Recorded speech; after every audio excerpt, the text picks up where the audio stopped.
Ал жақсы бала, өткен сабақты еске түсіру мақсатында үй тапсырмасын сұрайық. Біз жалпы өткен сабақта қандай тақырыптарды өтіп едік маған? Айша айтып жүрші, өткен сабақта үй жұмысы не еді бізде? Жоңғар мемлекет, иә, жалпы. Мен енді сіздерге үй тапсырмасын сұрақ жауап, сұрақ айтса арқылы сұраймын, иә? Егер сұрақ қойсам жауап бересің, жауабын айтсам, маған сұрақ қоятын боласыңдар, иә? Ал бастадық. 18 ғасырда қазақ мемлекетіне қауіп төндірген мемлекет кім айтады? Еркеназ? Тамаша, жақсы. Келесі. Сепаратизм, шұғыла, мемлекеттегі өзінің жеке билік құру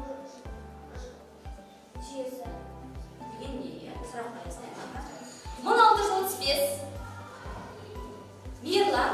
Жоңғар мемлекеті қашан құрылды? Дұрыс, тамаша. Келесі. Далалық жарғы деген атпен әскери немес азаматтық заңдар жинағы шыққан жыл. Бейдәулет. Дұрыс, 1640 жыл, е? Керемет. Келесі. Ол мұхтарын аттар түсіп атады деп айтқан неміс ғалымы. Маған кім? Зере? Георгий. Дұрыс, тамаша. Келесі. 1722 жыл. 1722 жыл маған Нұрасыл. Қытай императоры Канси қайтыс болды. Канси? Дұрыс. Қытай императоры қайтыс болды. Ақтабан шұбырынды ақылды ұстама оқиғасы қай жылдары болды? Басқа қатыспаған Талғат? 27 жылдан аралық қамтыды. Жақсы. Келесі. Жұт. Жұт деген Бейдәулет. Мал қырылу деген. Иә? Кім толтырып жүр? Кім? Қатысамыз. Әбубәкір? Малдың жаппай қырылуы. Тамаша, жақсы. Келесі. Миграция деп. Миграция дегеніміз не? Жоңа жақты жүргізу не болды біз? Халықта. Миграция дегеніміз шұғыладан басқа? Миграция дегеніміз соғыс шайқас болған кезде ол өздерінің мемлекеттерін басқа жерге қоныстаған заңды миграция деген. Иә, жалпы қоныс аудару деген мағынаны білдіреді. Жақсы, келесі. Жоңғарлар туралы айтқан, жалпы қазақтар туралы, жоңғарлар туралы айтқан бізде ғалымдар бар, иә? Жалпы қазақтар туралы айтқан Гавердовский сөзі маған кім айтады маған? Гавердовский деп айтты қазақтар туралы. Айша, кім? Айзере?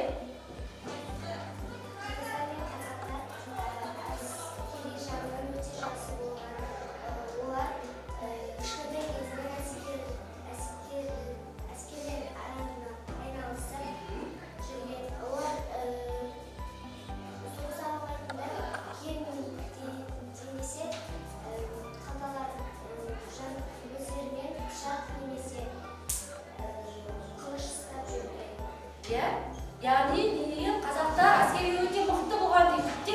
Қару ұстанбайтын өздері кемдейіні қылыш, пышақ ұстаған, немесе жау шапқыншылық жасаған кезде жауға қарсы әскери қосып деп айтқан екен. Келесі. Назаровтың сөзі кім айтады маған? Назаровтың сөзі Назеке еді. Қырғыздар және қазақтар әсіресе қазақтар 4 жастан баласын 4 жасынан бастап атқа үйреткен әйелдерді нелерден де қалыспай жүрген. Жалпы қазақтар не деген? Атқа өте мықты болған екен. Тіптен 4 жастан атқа отырып, олардың әйелдер де мықты ер адамнан қалыспады деген сөзді айтқан Назаров екен. Келесі соңғы ағылшын ғалымы Флетчердің сөзі. Маған айтпаған сөйлемейді сөйлемесін. Данияр, Флетчердің сөзін айтып жүреміз.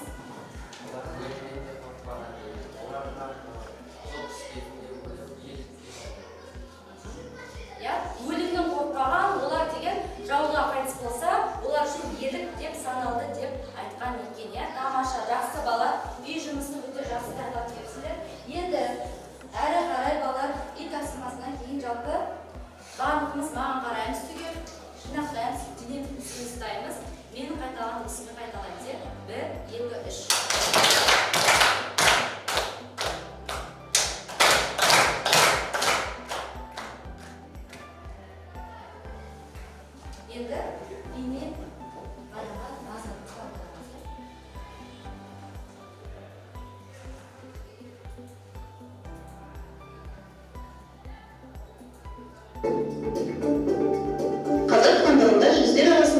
жақты саяси және экономикалық байланыстардың болмауы қазақ феодалдарының өзара тартысы көрші мемлекеттердің шабуылдауына жол ашты.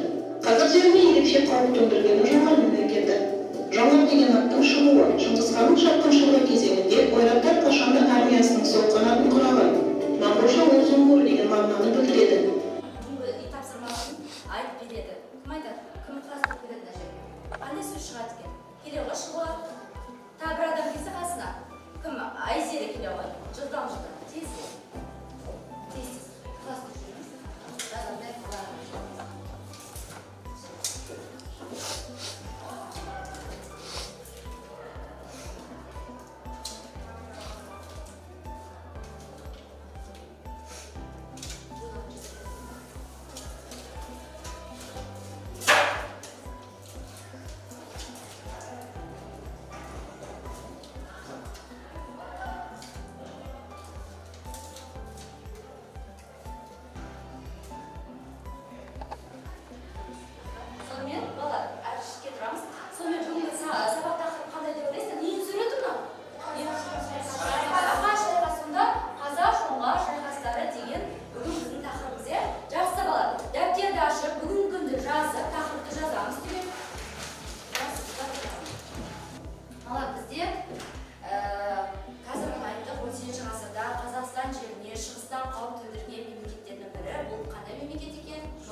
Олар да сол шайқастарға қатысқан екен. Өздері енді ары қарай мына суретте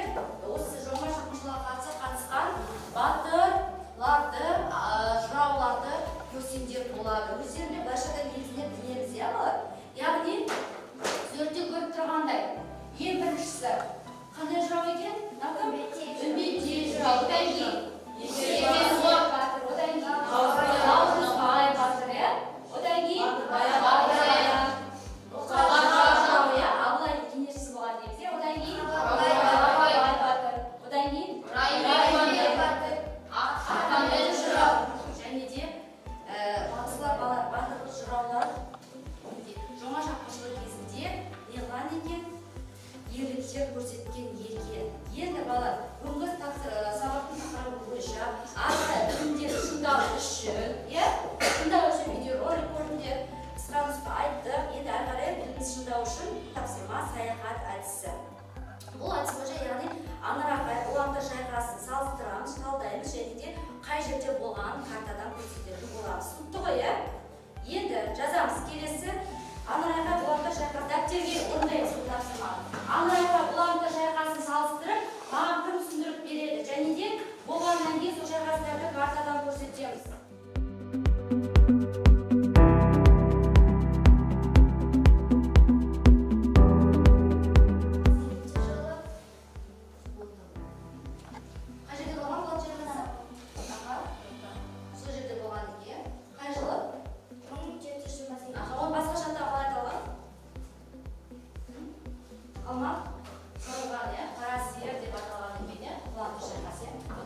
Келесі аңырақай шайқасынан кім шығады?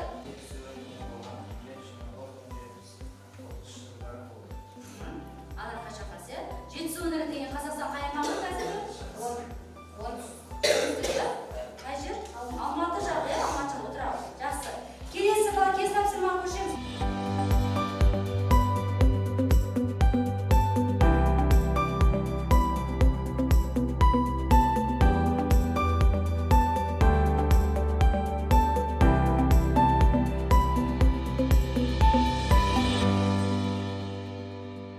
Наурызбай батыр, Есет батыр, Қазанбай батыр, Кезген батырды алып, соған қысқаша сипаттама жазамыз.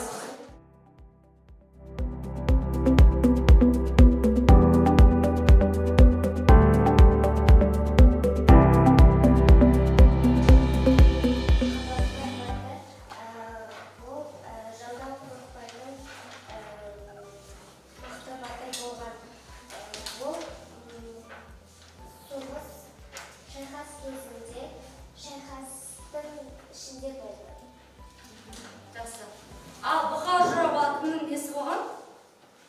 Ақыл кеңесшісін айтқан Бұқар жырау. Алдағы уақытта ақыл жырау өтетін боласыңдар. Жарайды, жақсы. Тапсырма. Теория аламыз барлығымыз түгел. Мен сендерге сұрақ қоям. Варианттарын айтамын, сол қай вариант дұрыс, сол бойынша белгілейтін боласыңдар. Түсінікті ғой, иә? Бәрі жоғары.